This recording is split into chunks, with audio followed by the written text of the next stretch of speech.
Hello again, this is Engineering Mechanics 1 Statics, ME4111, and this is part of tutorial sheet 4. We're looking now at question 3. So question 3 in this tutorial sheet looks a lot more busy. We have this point O, we have this point P, so this is our origin. We're given the point P, and we're asked to replace this system of forces and couples to a single force coupled system at point. So what I want to do is to replace all of the stuff that's going on here with just a single force and a couple acting at point P. And just to note here that in the answer, the value of the moment, the couple given here is actually incorrect. There was a typo on the tutorial sheet. So just in case you were trying to work this out yourself and you couldn't figure out how to get that answer is incorrect. So I'll have that corrected in future versions. Okay, so how do we go about this?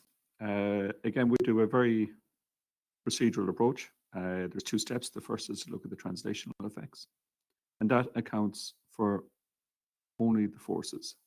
Okay, so the forces are what cause translational effects, and it's moments and couples that cause rotational effects. So in the first step, we'll only consider the forces, and we simply relocate these forces. So this force acting at point A, and this force acting here, the 4 kilonewton one, we'll relocate these over to P and simply add them up. So the first thing I'm going to do is to decompose those forces down into their components. So I'm going to break this one to a component acting like that, and this one to a component acting like that. This one, a force like so, and a component, vertical component like so. Okay, so this component here will be 6 times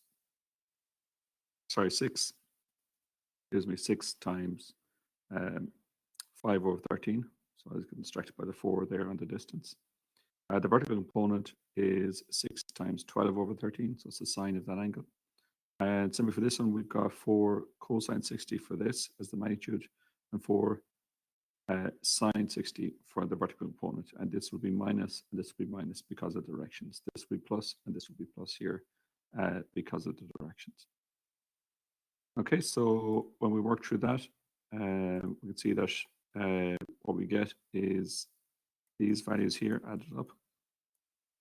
So 2.31 I hat plus 5.54 j hat. So this is coming for this force here decomposed. And let's go purple here. So this, the minus 2 I hat and minus 3.46 j hat is this force here. Okay, so that gives us 0.31 I hat minus 2.08 j hat kilonewtons as a resultant of those two. So what we've done is just we've got this force as a small bit acting out there, and a larger bit acting down there, acting at point B. The second part of this now is to consider the rotational effects. Now we're taking moments due to the couple, first of all, which is 8 kilonewton meters. So we have that written in. And we've given that a plus because you can see that it's going anti-clockwise. And in our sign convention using the right-hand rule, that gives us a positive moment or turning effect. So we've got plus 8 on that. We've taken each of the components. So we had a component here acting this way. So that's the 2.31, and the distance is 5. And again, we're just taking the magnitudes of these, and we decide the plus or the minus based on the way it causes a rotation about point P. So this will cause an anti-clockwise rotation about point P. So if we have it fixed here, and we cause that rotation, it will swing around in that direction. It is anti-clockwise, which is positive. So that's why we have a plus there in front of that. And we repeat that process for the vertical component. So we've 5.54. The distance now is 7. So 4 plus 3. 4 meters plus 3 meters. So that's the distance of the line of action. This component all the way over to point P. And that's going to cause a rotation in an anti-clockwise direction. Okay, so that gives us the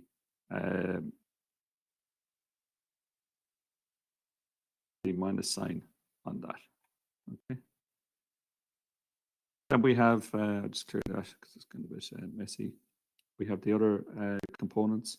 So we got 2 times 4. So 2 is the component here, acting in this direction. Just swap on to maybe orange.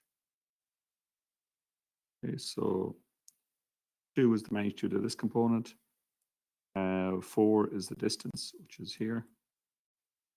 And this is going to cause it to swing in a clockwise rotation about point P.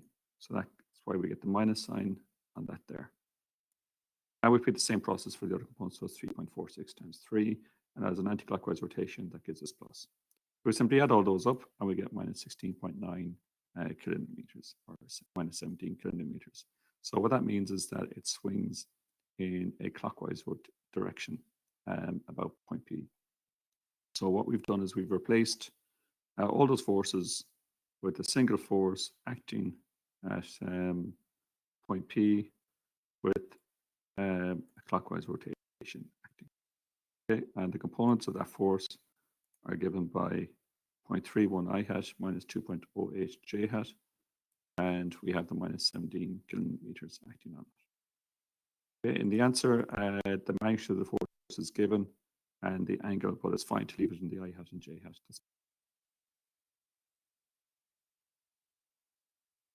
Okay, I hope you found that useful, and the next video will be the next question.